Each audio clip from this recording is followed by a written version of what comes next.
خطاب سے پہلے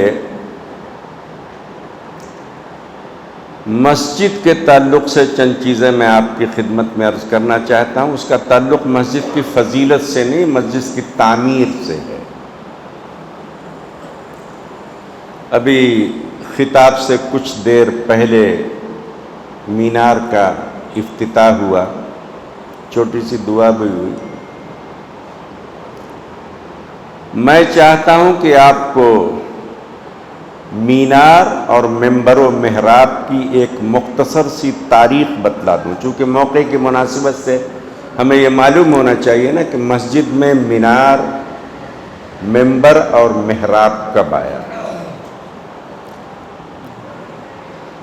سرکار دو عالم صلی اللہ علیہ وسلم جب ہجرت فرما کر مدینہ منورہ جلوہ افروز ہوئے اور آپ مسجد قباء سے اس جگہ پہ تشریف لا رہے تھے جہاں آج مسجد نبوی ہے، تو راستے میں ایک مقام پر اللہ نے جمعے کی فرضیت کا حکم نازل کیا۔ اگر آپ میں سے کسی کو اللہ کے گھر کی زیارت ہوئی ہو اور نبی محترم صلی اللہ علیہ وسلم کے شہر میں بھی گیا ہو تو اس نے مسجد جمعہ بھی ضرور دیکھی ہوگی۔ اللہ کے رسول نے وہیں سب سے پہلا جمعہ پڑھا۔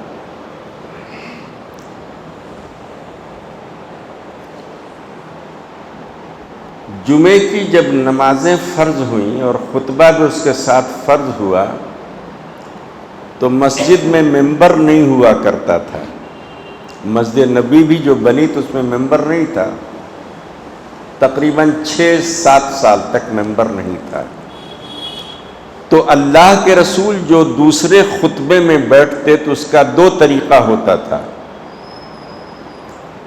ایک یہ کہ پیچھے سے حضرت بلال آپ کو سپورٹ کرتے تھے، آپ ان پر ٹیک لگا کے بیٹھتے تھے، دوسرے خطبے میں بیٹھتے نا، پہلے خطبے کے بعد 2 کے بیچ میں، اور اس کے بعد پھر ایک کھجور کا تنا آپ صلی اللہ علیہ وسلم کے جیسے یہ پیٹھ کے پیچھے سیٹ کر دیا گیا، اللہ کے رسول اسی پر ٹیک لگاتے تھے۔ 6 سال کے بعد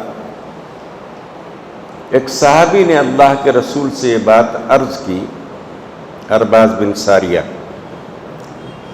یا رسول اللہ، ہم جب شام کے ملکوں میں جاتے ہیں، سیریا جاتے ہیں کاروبار کے لیے یا اور کام سے، تو وہاں دیکھتے ہیں جو وہاں کے بادشاہ ہیں، سردار ہیں، بڑے لوگ ہیں، ایک منبر نما جیسی چیز پر بیٹھتے ہیں۔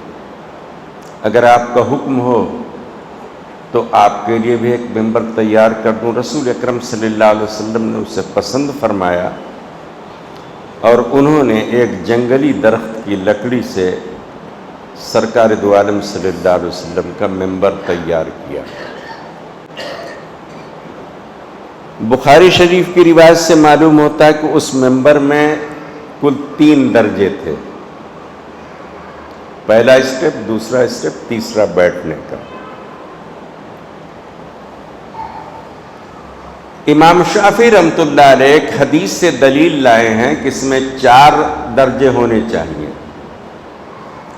اور انہوں نے یوں فرمایا کہ ایک حدیث ہے، بہت ہی مشہور و معروف حدیث ہے، عموماً رمضان کے باب میں بیان کی جاتی ہے کہ اللہ کے رسول جب خطبے کے لیے گئے اور پہلی سیڑھی پر قدم رکھا تو کہا آمین، دوسری پر رکھا تو ارشاد فرمایا آمین، اور تیسری سیڑھی پر جب آپ نے قدم رکھا تو پھر فرمایا آمین۔ تو انہوں نے اس سے استدلال کیا ہے کہ 3 سیڑھیاں قدم رکھنے کی اور چوتھی بیٹھنے کی، چنانچہ امام شافعی رحمۃ اللہ علیہ کے مسلک کی جو مساجدیں ہیں اس میں منبر میں 4 ہوتے ہیں کل درجے۔ ہمارے یہاں سے اس کا یہ جواب دیا گیا ہے احناف کی طرف سے کہ اس میں اس کی صراحت نہیں کہ وہ جمعے کا خطبہ تھا، اس کی کوئی صراحت نہیں۔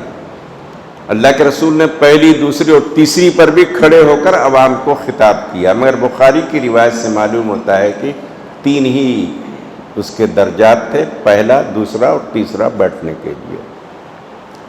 یہ منبر کا ہلکا سا جو واقعہ ہے، بہت تفصیل میں نہ جا کر ہم نے آپ کی خدمت میں عرض کر دیا۔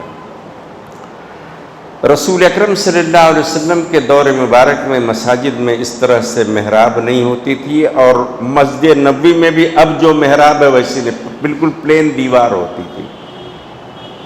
حالانکہ سورہ مریم میں محراب کا ذکر ہے، سورہ مریم میں محراب کا ذکر ہے قرآن میں، مگر رسول اللہ صلی اللہ علیہ وسلم کے زمانے تک، خلفائے راشدین کے زمانے تک، اور رسول اللہ صلی اللہ علیہ وسلم کے بعد تقریباً 70-80 سال تک مسجد نبوی میں محراب نہیں تھی۔ سیدنا عمر بن عبدالعزیز رحمۃ اللہ علیہ جب خلیفہ ہوئے تو انہوں نے سب سے پہلے مسجد نبوی میں محراب قائم فرمائی۔ مینارے بھی نہیں ہوتے تھے، مینارے بھی سیدنا عمر بن عبدالعزیز رحمۃ اللہ علیہ کی دین ہے۔ آج مسجد میں محراب اور جو ہے ممبر اور مینار، تین چیزیں اس کی علامات میں ہیں، نشانی میں ہے، شناخت میں ہے۔ اس لیے اب مساجد میں ان تین چیزوں کا ہونا شعار میں داخل ہے۔ اب یہ شعار ہے مسجد کا، بغیر اس کے مسجد نہیں ہوتی۔ نماز آپ کہیں بھی پڑھ لیں، نماز تو ہو جاتی، مگر مسجد جسے کہتے ہیں اس میں اب تین چیزوں کا ہونا ضروری ہے۔ ایک اس میں ممبر ہو، دوسری ایک اس میں محراب ہو، تیسری ایک اس میں مینارے ہوں۔ تو مینارہ جو ہے عمر بن عبدالعزیز رحمۃ اللہ علیہ کا تحفہ ہے جو امت مسلمہ کو انہوں نے دیا ہے۔ اب ان میناروں کا شمار شعار میں یعنی نشانی میں ہوتا ہے، تو ہر مسجد میں اب ممبر بھی ہونا چاہیے، محراب بھی ہونی چاہیے، اور مینارے بھی ہونا چاہیے۔ اس کے بعد فقہا نے اسے جو ہے شعار مساجد میں داخل کر لیا ہے۔ تو یہ کوئی الگ سی چیز نہیں، بلکہ یہ ساری چیزیں مسجد کا ایک حصہ ہے، مسجد کا ایک پارٹ ہے۔ اس کے بنانے میں بھی وہی اجر و ثواب ہے جو مسجد بنانے میں، چونکہ مسجد کا لائقہ ہے۔ ممبر بنانے میں جو ثواب ہے وہی اس دیوار کے بنانے میں ثواب ہے، وہی محراب کے بنانے میں ثواب ہے، وہی مینار کے بنانے میں ثواب ہے، کیونکہ ساری چیز مسجد کے لوازم میں ہیں، اس کے شعار میں ہے، اس کی نشانی میں ہے، تو اس کے لیے اس کے بنانے پر بھی اجر و ثواب ہے۔ اگرچہ رسول اکرم صلی اللہ علیہ وسلم کے زمانے میں نہ تھے، مگر بعد میں بہرحال صحابہ کا ہی دور تھا، صحابہ نے، فقہا نے، علماء نے، صلحاء نے، اللہ کے نیک بندوں نے اس چیز کو قبول کر لیا، تو ایک طرح سے یہ تواتر ہو گیا، اور تواتر پر عمل کرنا لازم اور ضروری ہوتا ہے۔